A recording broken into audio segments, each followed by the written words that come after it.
Hi, Christian.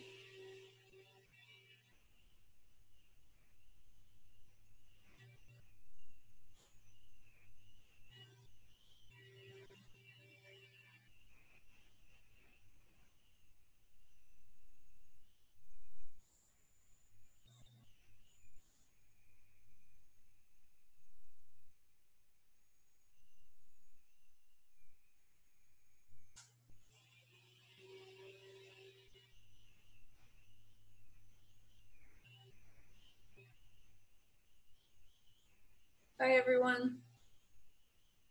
Hi, Professor.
I heard that, Bill. Yeah. So funny. I did very, very poorly on that exam. Hmm? I did poorly on that exam. Did you? Very poorly. I have to...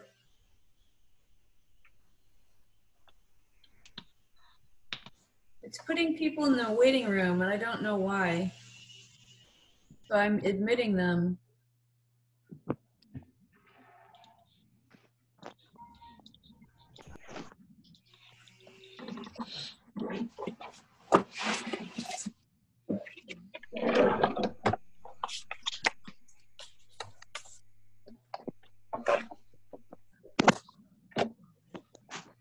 How's everyone doing? Pretty good, hanging in there. How about yourself? I'm doing okay. It's good to see the San Diego numbers are doing okay for the virus. Yeah, My gardener's outside right now, so it's going to be loud. it's okay. Hopefully he won't have a question in the middle of class.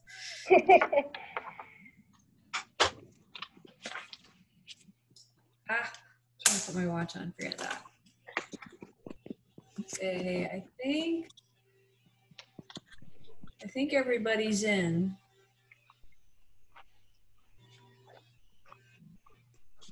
My kids did an Easter egg hunt yesterday, even though they're 14 and 16 years old.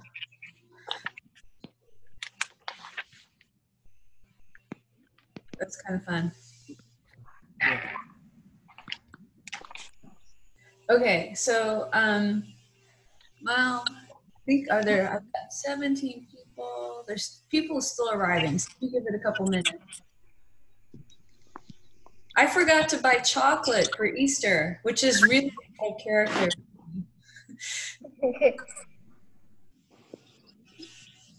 What was in those Easter eggs? Oh, well, their dad did that. I went over to his house. He's got a big, huge garden. Oh, And, nice. yeah, so it was kind of fun. He's done a lot of work in the yard, so that was kind of nice to see. He's been planting fruit trees.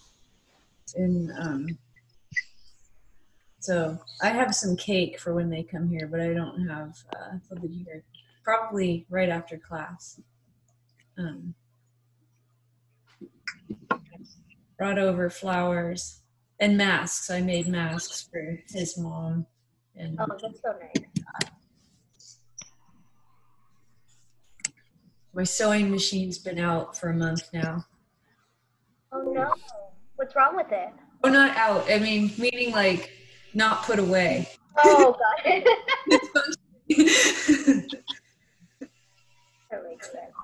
Well, that's Yeah. It's nice I read. that you're making use out of it right now. Hmm? It's nice that you're making a good use out of it. I know a lot of people that are making their own homemade masks. Yeah, that's what I've been doing. I had a whole bunch of old handkerchiefs and t-shirts. That's awesome. That's great. Yeah, my 7-year-old wanted to sew his own mask, but I'm not sure how safe he is with the needle. Oh, well, yeah, that is tricky. Okay, I got one more person to admit, I think. Okay, nope, now it's telling me more. Oh, thanks for happy Easter and happy Passover, everyone.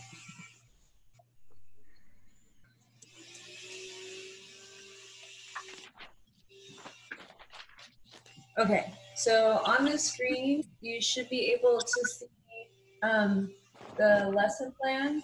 And, you know, it's nice to see everyone tuning in.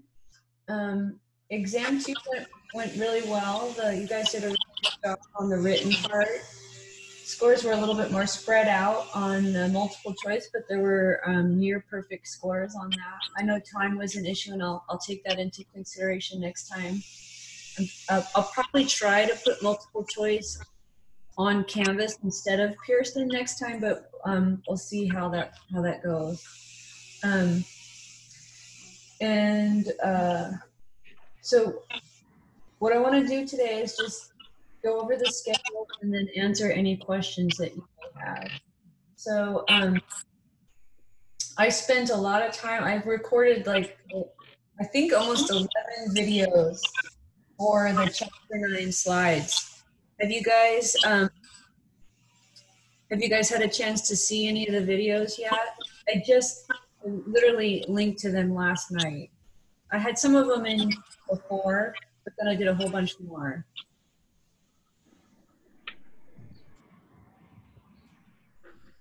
How's the chapter 9 material? It's very descriptive.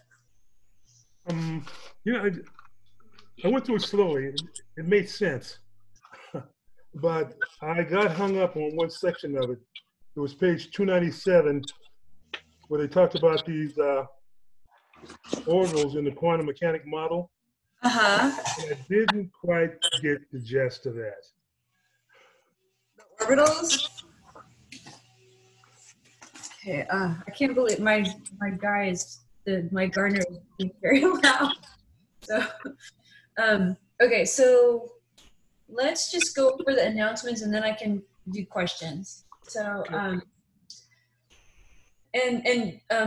you looked at have you had a chance to, you probably haven't seen the videos yet related to it, to the orbitals, have you? No. I spent recording them and I didn't get a chance to actually insert them into the PowerPoint until pretty late last night. So just a reminder, homework 8 is due Friday. And I will have chapter 10 slides posted on, they're posted, but enhance them with videos for Wednesday. And I figure on Wednesday when we meet, I can answer whatever remaining questions you have on the Chapter 8 homework. And if conditions are amenable, I can have an extra set of homeworks to do, extra set of problems to do related to Chapter 9 during our Zoom session on Wednesday. Okay, so your questions about orbitals, Bill? Yes, it was the right. This chapter made sense, but I didn't quite get that on. It was on page 297, where they talk about the number of subshells in a given principal shell is equal to the value of n. I did not quite catch what was going on there. Yeah, well, welcome to quantum mechanics. Okay. This chapter went okay. Good. Well, there's more like that to come. I think I need to let people in. Hold on, let me check. No, it looks okay. Okay, so I'm going to share a different screen. And a lot of this, oops, new share. Okay, so now you guys can see my notepad, right? Yeah. Good. Okay, so orbitals are, they are locations in an atom where an electron is likely to be found. And like I said, a lot of this just got enhanced into the PowerPoint last night.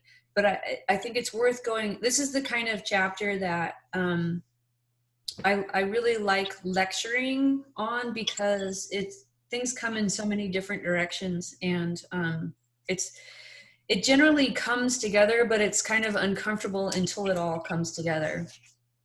So orbitals are literally, they are locations of electrons. And you guys know about the energy levels. That's the n value. And n can be 1, 2, 3. It can actually go to infinity, but for our purposes, we see the highest value of n is 7. And so those energy levels, 1, 2, 3, 4, 5.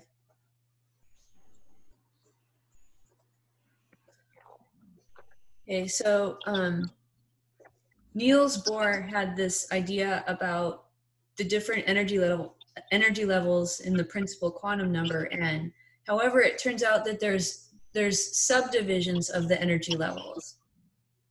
And those subdivisions have names like 1s, 2s, 2p. Well, actually, I'm going to put this.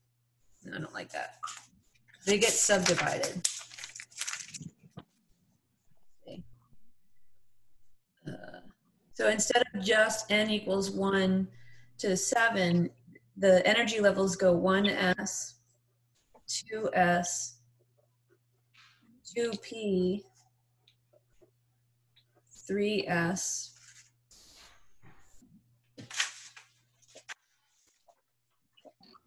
see, 3p, ... There's more of them. And the bulk energy levels have the same, sorry. I'm gonna write in pencil. So this is n equals 1, because they have this number 1. In here, 2s and 2p have n equals 2, but s and p are sublevels within 2.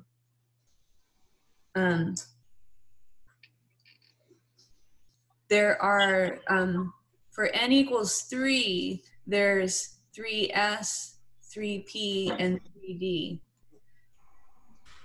Those are sublevels within the principal energy level. And those sublevels, they have names, right? So notice I have 1s, 2s, and 3s. S orbitals have a given shape. They're all spheres. So if you have some center point in your atom and you have a 1s orbital, it's going to be a ball. It's a ball surrounding the nucleus. And inside that 1s sphere, an electron, up to 2 electrons can reside. That same atom will also have a 2s orbital, which may or may not have electrons. It will also be a sphere, but it will be bigger than the 1s orbital. And it goes on and on. There's a 3s orbital, which will be bigger than 1s and 2s. The p orbitals all have the same kind of shape. And think of orbital and sublevel as the same thing. So p orbitals have they all have a dumbbell shape, and there are 3 kinds for each energy level.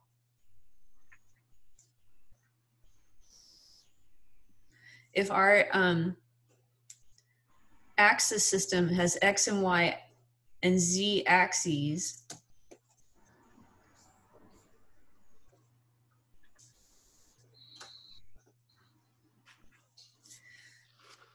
a px orbital is a dumbbell aligned on the x-axis. That's px.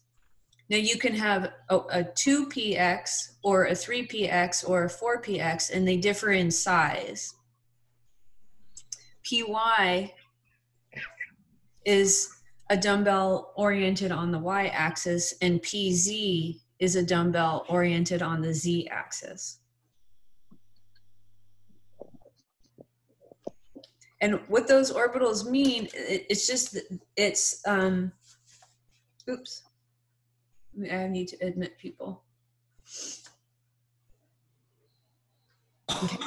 Okay, those orbitals are locations around the atom, where, sorry, I'm teaching biochemistry at the same time,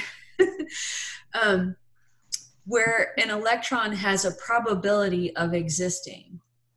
And they are filled, it's hard to explain. What I would recommend actually is going through the videos, because I did them systematically in order, and you can rewind them. And I think a lot of things will become clear. Yeah. So are the sub-levels or suborbitals inside one another? So would a p orbital be inside an s orbital? Yes, so let me, okay. So they're all overlapping. Everything is centered on the nucleus, right? So here's my nucleus, it's this dot. There's only a 1s orbital, there's not 1p orbitals. Right. Then there's also 2s, but at the same time, px, py, and pz are there. And that would be 2p, 2px, 2py, 2pz. And then 3px, 3py, and 3pz. They're all overlapping. And it's just a representation of a shape. And what's sort of funny is, if you are a physicist, you don't believe in the shape. but chemists always use shapes to describe the orbitals. So, Professor, so if you're out there in that 3p orbital, that electron would be going out there to the 3p and back down near the nucleus and back out. It's going all over the place, correct? Yeah. The electron going up to the 3p and then back down, correct? What do you mean up and down? I mean, that model you're talking about, you know, the probability of where that electron is going to be. If you're in one of those outer orbits, that electron could travel to the outer orbit and back down near the nucleus, correct? I mean, it could be all over the place. It can be all over the place, but we consider it, let's say that this is a 3py orbital. Yes. We expect an electron to move all around inside this space, Right.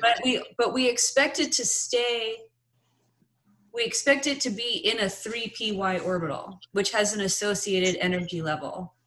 Right. And the energy level of an electron is a function of how far it is from the nucleus. If Right. it's close to the nucleus, it's low in energy. If it's further from the nucleus, it's higher in energy. Yes. Okay.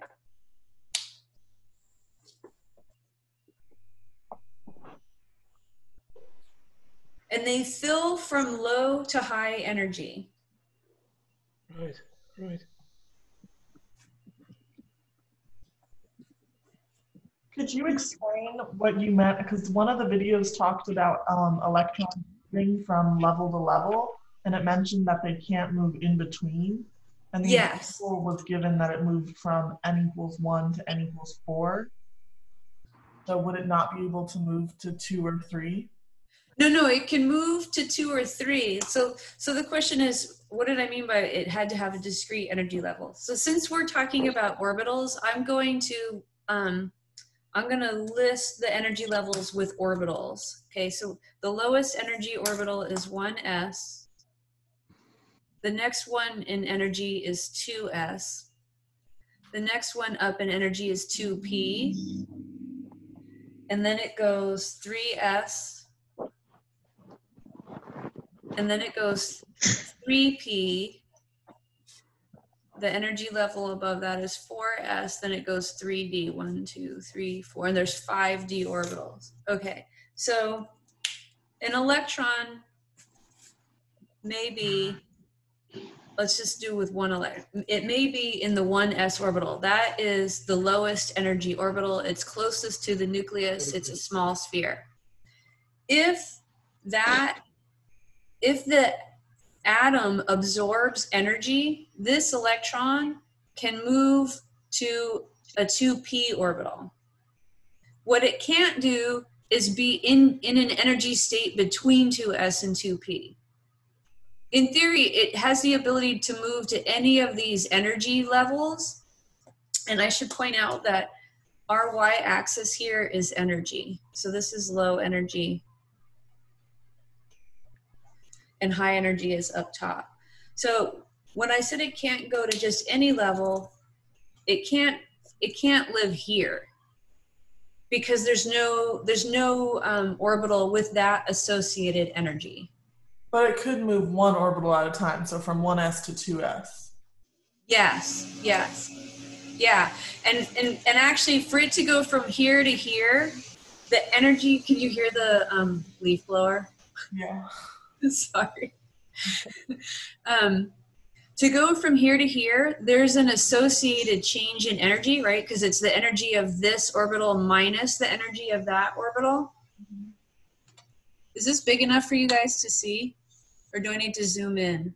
I can see it. I can see it okay. Yeah. Oops. Let me see. Oh, I'm going to zoom out because that's too much. Okay, so there's an associated change in energy to go from 1s to 2s. It's the difference in the energy from here and energy like y2 minus y1. The electron will go from this state to that state when it absorbs exactly that amount of change in energy. That's called resonance. And so, yeah. And it can go from 1s to 2p, but then it needs to absorb a greater amount of energy. Right. So if it absorbs a certain amount of energy in between those two, it would have to stay at 2s because it can't go in between. Okay. Oh, so Okay. So actually, what's interesting is that say it's experiencing this delta E here, right? That's a value that's not associated with a change in orbital energy. Mm-hmm. Nothing happens. Oh. Yeah. it would stay in 2s, though, wouldn't it? It couldn't jump to 3.2p because the delta E is not high enough for it to go there, correct?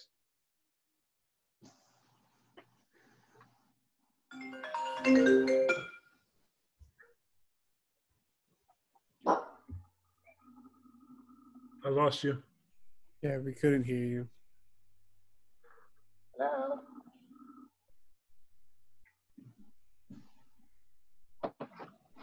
I lost the audio, Professor. Yeah, we can't hear you.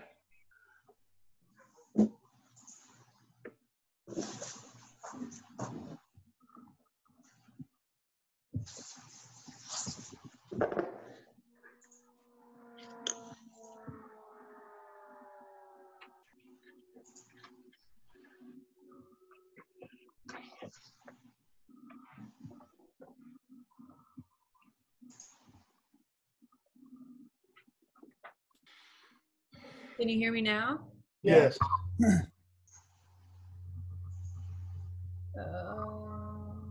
see.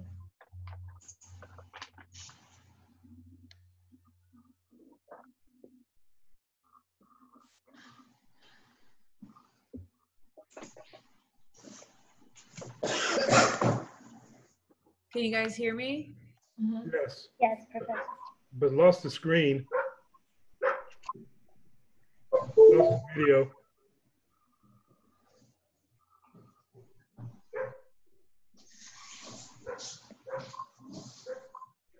Oh, wait, can you hear me now? Yes. I can't hear you guys. What? Uh-oh. Can you hear me now, Professor?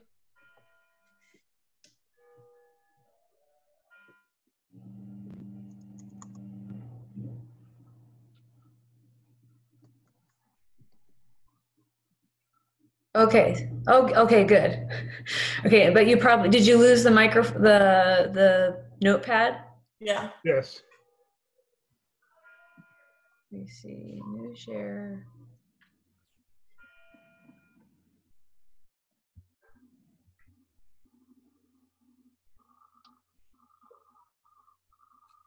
Okay, I think the problem was my camera. Got a good picture of you now. Okay.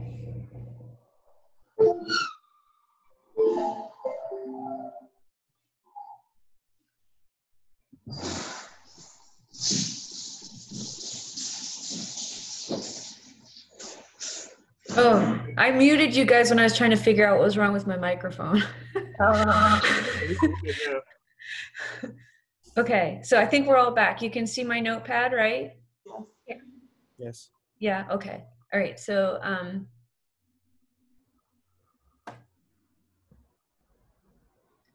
more questions?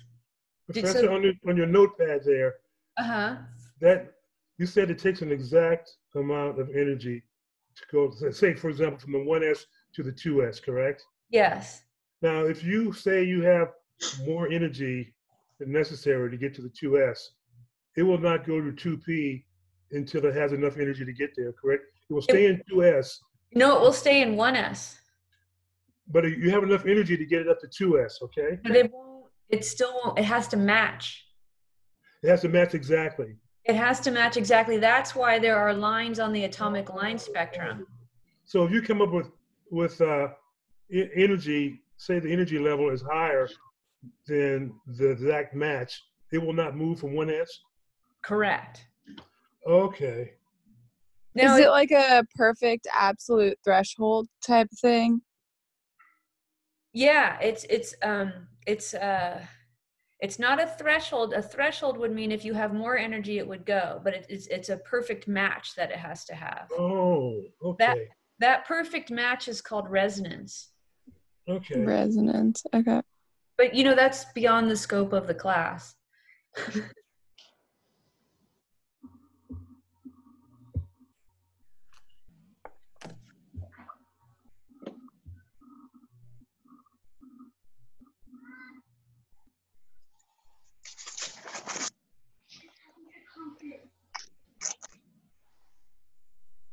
What other questions do you have? I know this stuff is very strange.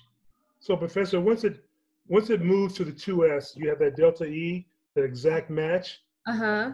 Once that energy goes away, it drops back down to the 1s. Yes. Yeah. So let's say I need a whiteboard. I actually have one in my thing. Maybe I'll do that. I'll bring that next time. Okay. So say it's gone to the 2s. The energy is removed. Now it can drop down back to the 1s. So it will drop all the way back down. Okay. Would that also be a perfect match? No, actually, it will want to go back to the lowest energy state. This is what happens in the absence of in the absence of energy being absorbed. When it's emitted? Yes. And so the emission can either be light. Yes. And that of a certain wavelength or color. It can also be heat or vibrations. It depends on what gets released depends on the energy difference. If this difference in energy is in the visible range, then you get light that you can see.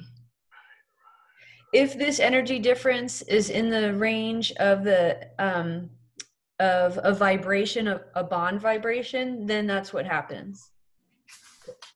So, Professor, if you had enough energy to move that electron up to that 3s, I guess, orbital, and you lost that energy, it would drop all the way back down to 1s level, correct? Yes. Okay. And depending on how much energy, what that delta E was, would depend on what the light color it was or whatever. Yeah. Isn't that cool? Yeah, I guess it's cool.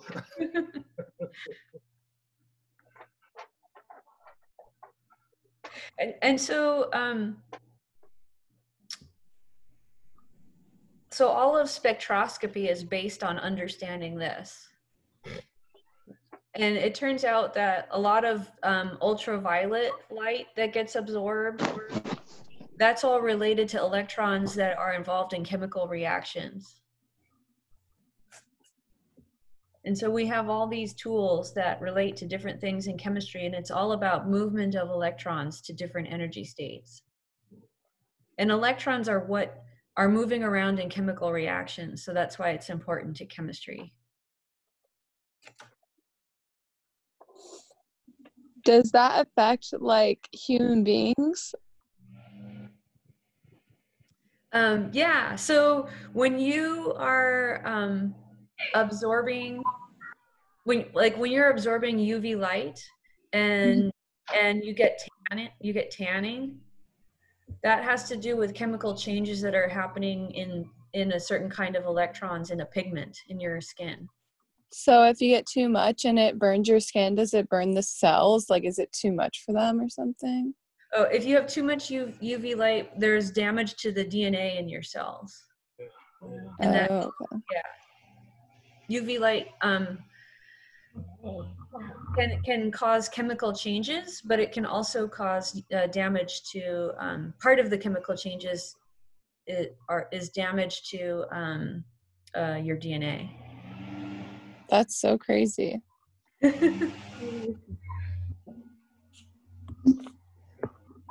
Oh my gosh. Sorry about the leaf blower. So each one, like the 1s has one dash, the 2s has one dash, and then each one has a different amount of dashes. The dashes are like how many orbitals? Yes. So the 1s orbital, and so the 1s orbital is one sphere. It's a small sphere, and each orbital can hold 2 electrons. Okay. Spin in opposite directions. So since 2p has 3 orbitals, each one can hold 2? Yes. Now, Okay. are those orbitals or suborbitals on 2p? 2p, those are orbitals. They are called sublevels. Sub-levels, okay. Yeah, because they're a finer distinction between, they're within the 2s level. So let's do some electron configuration since we're here. I'm going to clean this up a little bit. 1s, 2s, 2p, 3s, 3p, 4s, 3d. And actually I go to 4p after that. Oh, D. And I should point out that there are always 5 d orbitals. There are always 3 p orbitals. And there's always 1 s orbital. Those are the dashes. There's 3 kinds of p orbitals: px, py, pz. D is more complicated. There's d, xy, xz, z, xz, x squared minus y squared, and then z squared. Oh God. There's pictures in the, you don't have to memorize them, but you got to know that that if you see a sphere, it's an s orbital. If you see a dumbbell, it's a p orbital. The d orbitals look like clover leaves. And then there's one that I call the pacifier that looks like this. There's 4 that look like that and 1 of that. So you want to be able to recognize something with this shape is an s orbital, something with this shape is a p orbital, something with either of these 2 shapes are d orbitals. There's also f. I should point out there's 7 different kinds of f orbitals, but don't worry about the shapes of the f orbitals. Okay, so like I've said before, this is low to high energy. Electrons occupy these orbitals. Oh my God, I have to go say something to the gardener.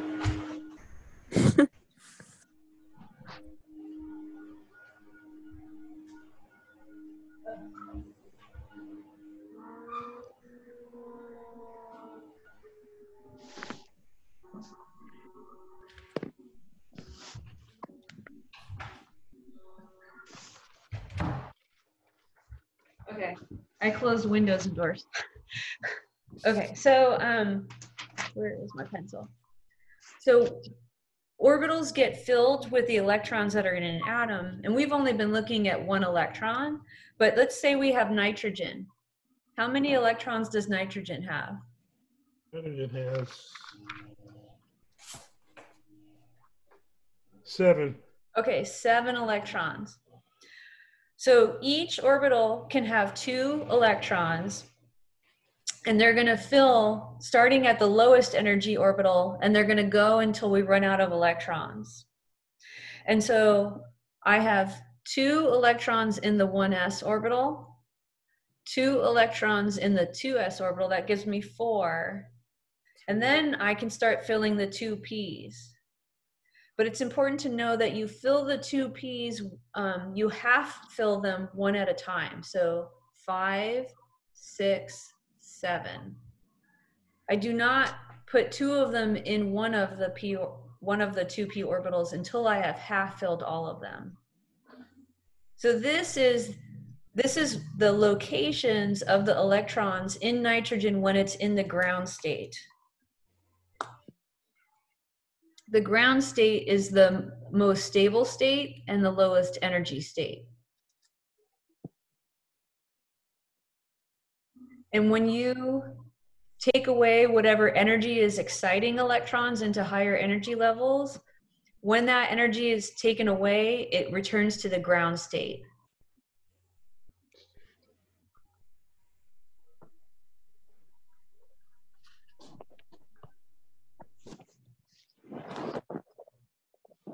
There was something else I wanted to say. Oh, so, okay, so this is an energy level diagram representing the configuration of electrons in nitrogen.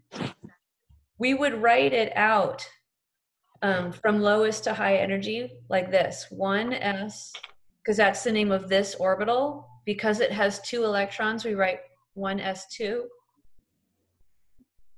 The next orbital is 2s, so we write 2s2. The next orbital is 2p, and we collapse them and say there's 3 electrons in 2p, and so we write it like this. And so the superscripts are the number of electrons in each kind of orbital.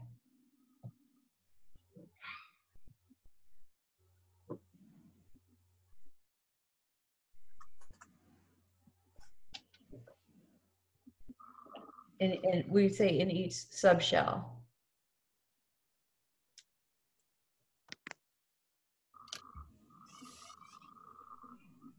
And the names of the orbitals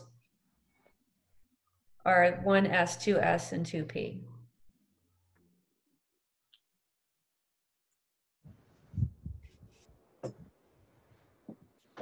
You guys may not have gotten there yet with this.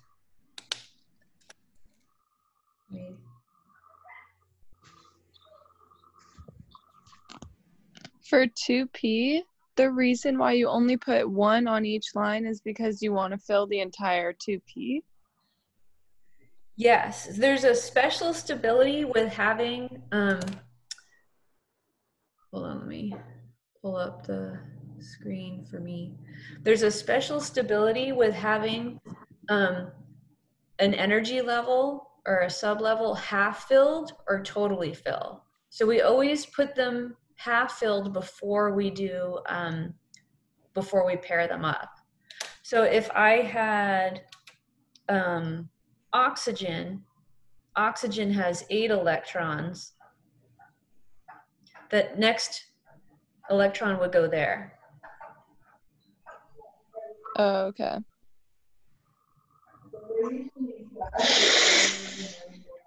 Trying to find the chat. Oh, there we go. Where is it? There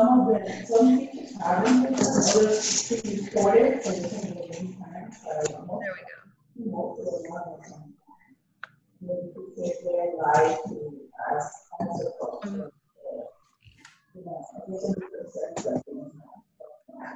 Oh no. I just did something and I'm not sure how I did that.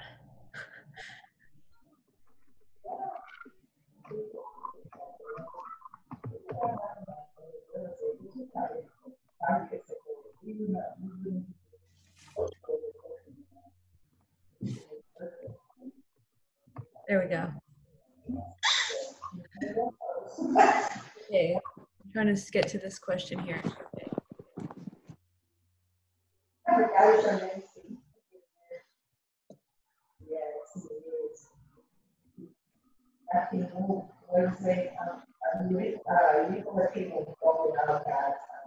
Any other questions?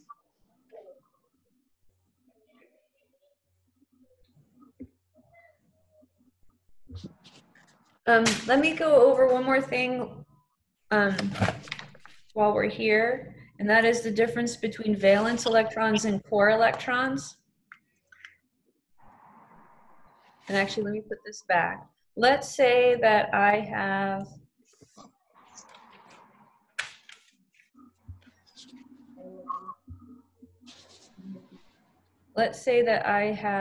phosphorus.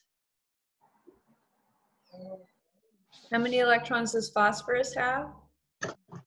15. 15 electrons. Okay. So I've got 2, 4. Oops. 2, 4, 6, 8, 10, 12, 13, 14, 15. Notice that, actually it's worth pointing out, notice that phosphorus is right underneath nitrogen and that it also has half-filled p orbitals. Okay, so if I write out this electron configuration, it's going to be 1s2, 2s2, 2p6, 3s2, 3p3. Okay. There's a term that we use for electrons that are in the highest energy level. So the highest principal quantum number here is 3 with electrons in it. Those electrons are the ones that are going to tend to be involved in chemical reactions. They can be shared. Some of them can be given up. Those are called valence electrons. The ones that are in the energy levels below 3, those are called core electrons. And those are not going to be involved in chemical reactions. They're pretty much, they're there, they're going to stay there. They're not going to be involved in chemistry. But the valence electrons, those are the ones that are in the outer shell. And those are the ones that are involved in chemistry.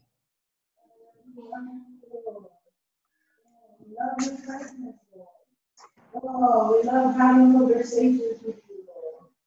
Oh, we love having to mute. Okay. So what I'm going to recommend is, I think it sounded like maybe Nessa had looked at the videos. Were they helpful?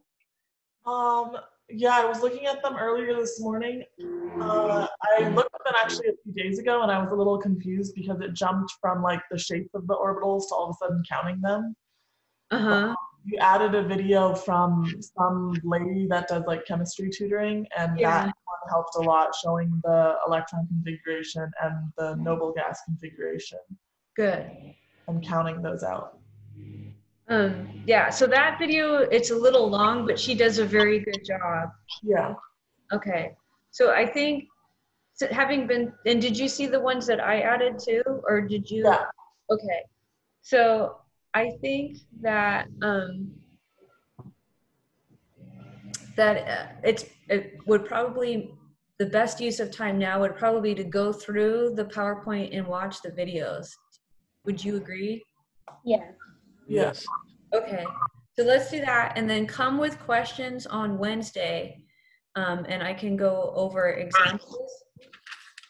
And do we have, if anyone has another question right now, I'm happy to answer it, but I think really the best thing is to go through the material stepwise. Yes, because I have a question.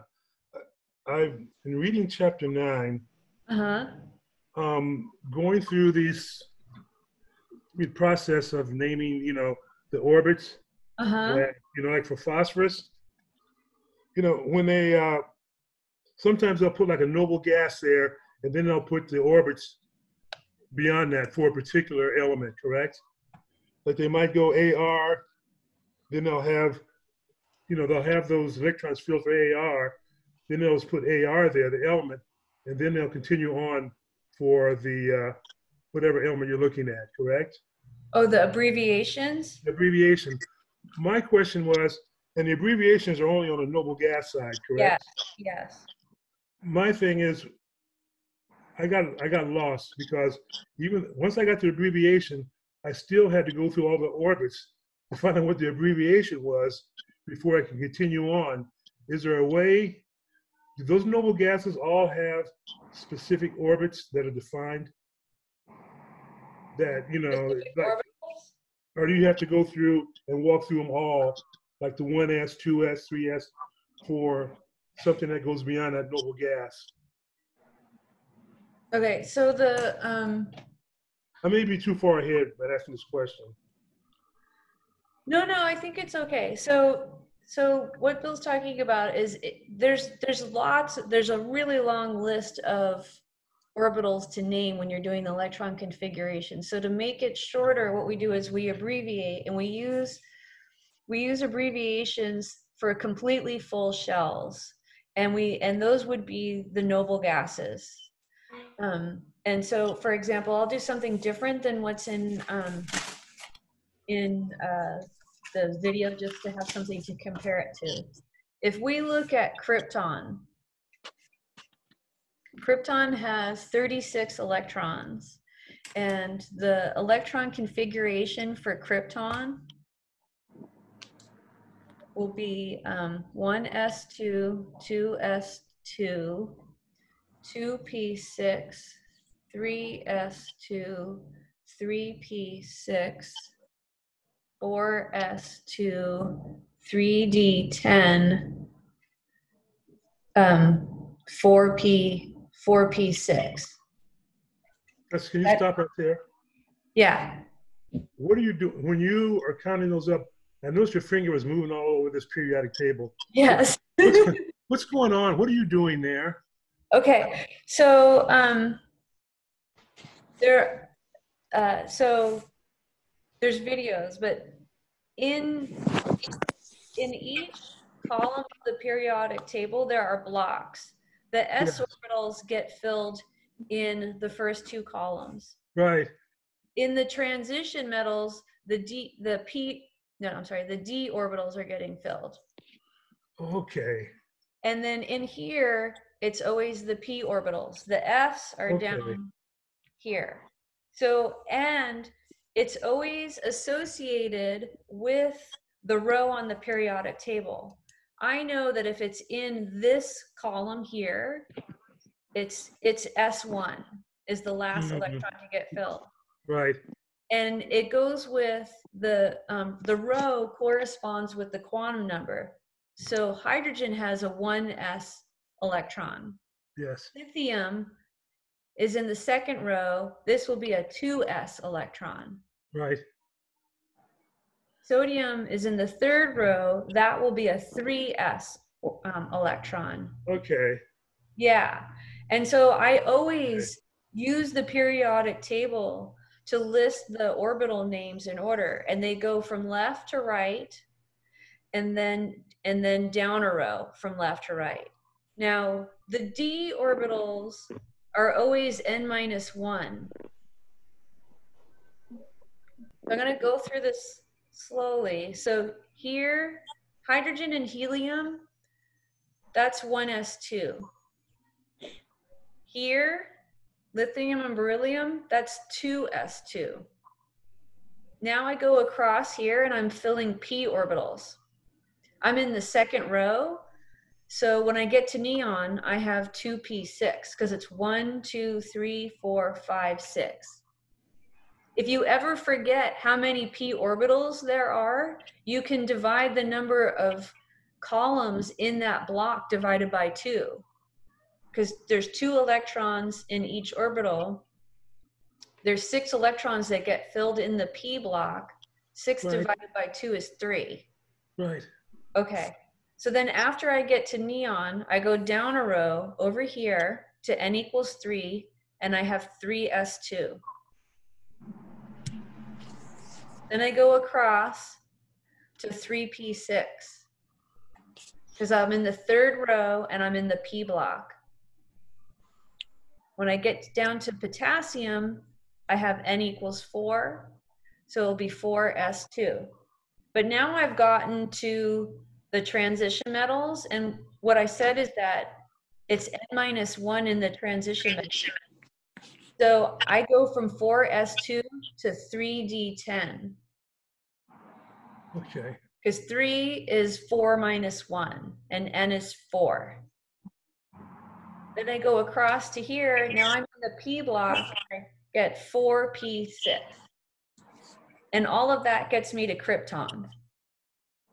Okay, I'm gonna have to go over this slowly and calmly. I was brute force memorizing that sequence up there. No, yeah, use your periodic table. But did you you were probably looking at it before I put the videos in, and I think counting them up and what goes in electrons based on the number of electrons for each element was fairly easy. But when I saw you doing what you did, I'm saying, you know, if I could learn the way she did it, that'd be easier yet. Yeah. Okay, now let me get to the second part of your question about the abbreviation. So I just did the electron configuration for krypton. I can use that to abbreviate everything in the following row on the periodic table.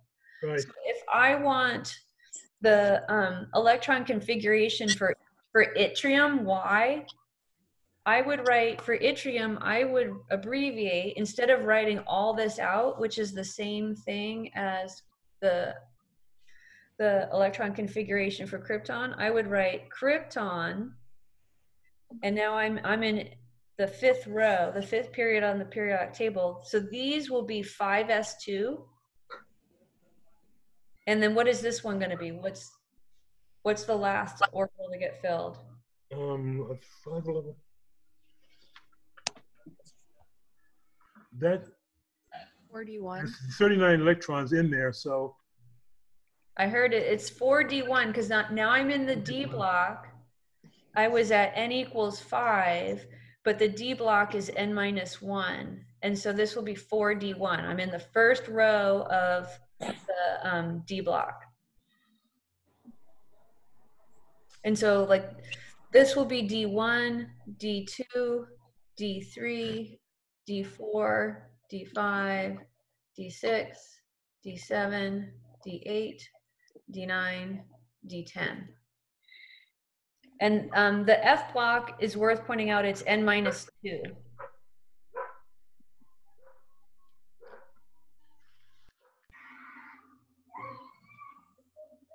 Oops, sorry. yeah, I'm gonna have to go over this calmly and slowly. Yeah. Do the videos go into this? Oh, I see. Wait, hold on. What was your question, Bill? Do the videos cover this, what you just Yes, they do. I took, because this is difficult. I think this is a challenging chapter to read and try to figure out. And usually what you know, there's like it's hard getting enough core information started, but then it starts to all come together. So Victoria's asking, do I recommend the arrow method? I recommend the periodic table method. I have never used the arrow method, and what she's talking about is, I think I got it. Let me see if I can find it. There's a slide in the chapter. I think it's page 300. This one, hold on.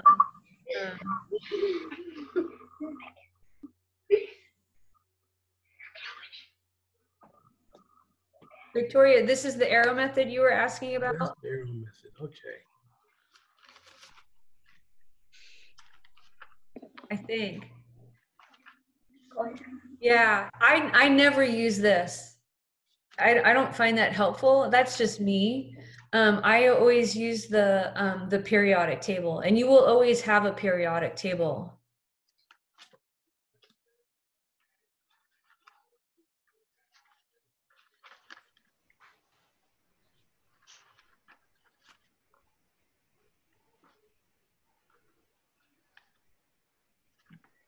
Okay.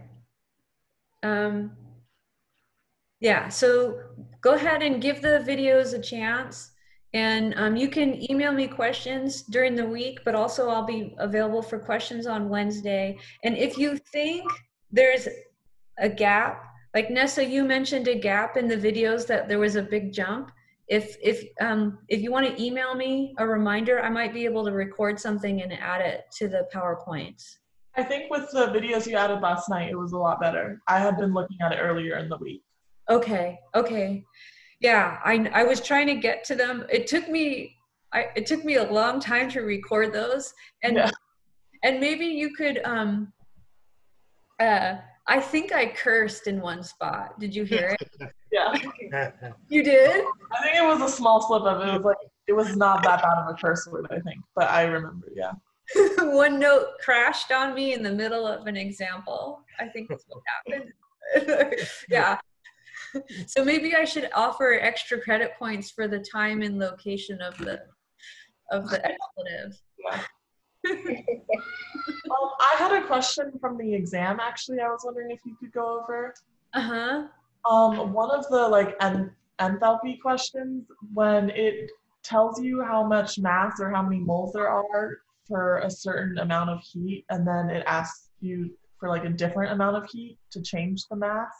Uh-huh. I was wondering if you could go over one of those, especially when it's a positive change in heat to a negative change in heat, or negative to positive? Oh, I'll have to look at the multiple choice. But in general, it shouldn't change the sign. Could it be a change in the language? I saw one with a change in sign, and it really threw me for a loop. I wasn't sure what was happening. I'm thinking they may take the sign away if they say how much heat is released. If heat is released, delta H is negative, but if you say how much heat is released, you don't have to include the negative sign. Oh, okay. Maybe it was how it was worded then. That could be it. Yeah. Was it mainly about changing the sign? Yeah. Okay. Because I'm looking at... Yes, I think 73 and 76 were the ones you gave me. Yeah. So 75, let me see if you can...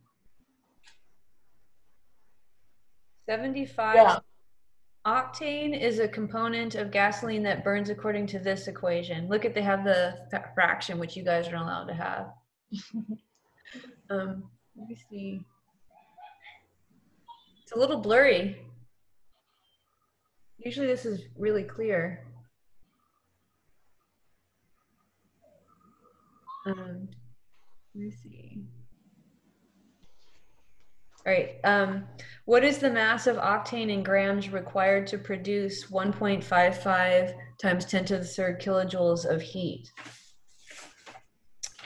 And what you would do is the production, it's because it's producing the heat, that means it's exothermic and the sign is negative, but you don't have to have the negative sign when you're talking about it being produced. Okay. Yeah. Does that answer your question? Yeah, could you just run through it real quick anyway? Yeah. Okay, so to produce, so let's see, negative 5074.1 kilojoules per heat, and they want to know how much octane is equal to 1 mole of octane burning. Right, and so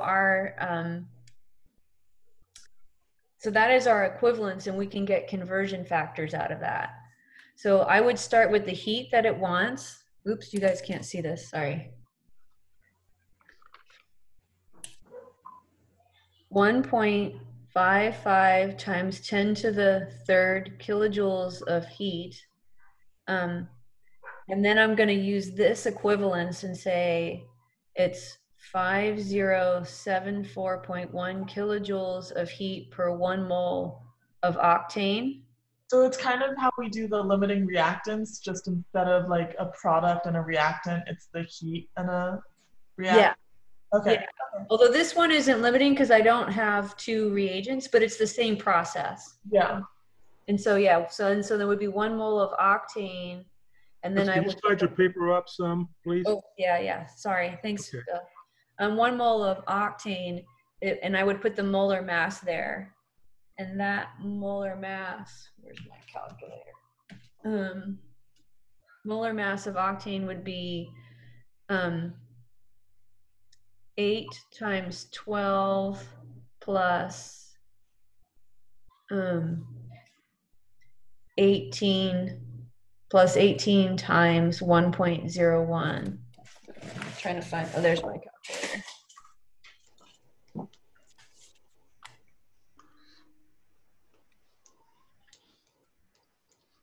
Okay, and so that would be, I think I need 14. Would be 8 times 12 plus 18 times 1.01. So it's 114. Mm-hmm. That doesn't seem high enough. Yeah, I guess it is. 114 grams per mole. So 114 grams. And that should tell us how many grams of octane we need to get that amount of heat. Mm-hmm. Okay.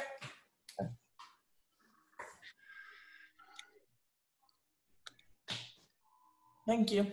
You're welcome. Thank you, Professor. You're welcome.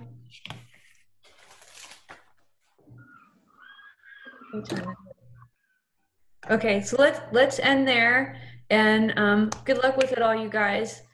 I'm happy you're all in on the exam and got through it fine. And thanks for the persistence with dealing with it. Okay, I'm gonna go ahead and end the meeting. If there's no more questions. All right. Thank you, Professor. Bye. Professor. Take care. Stay healthy. Yeah, goodbye. Bye.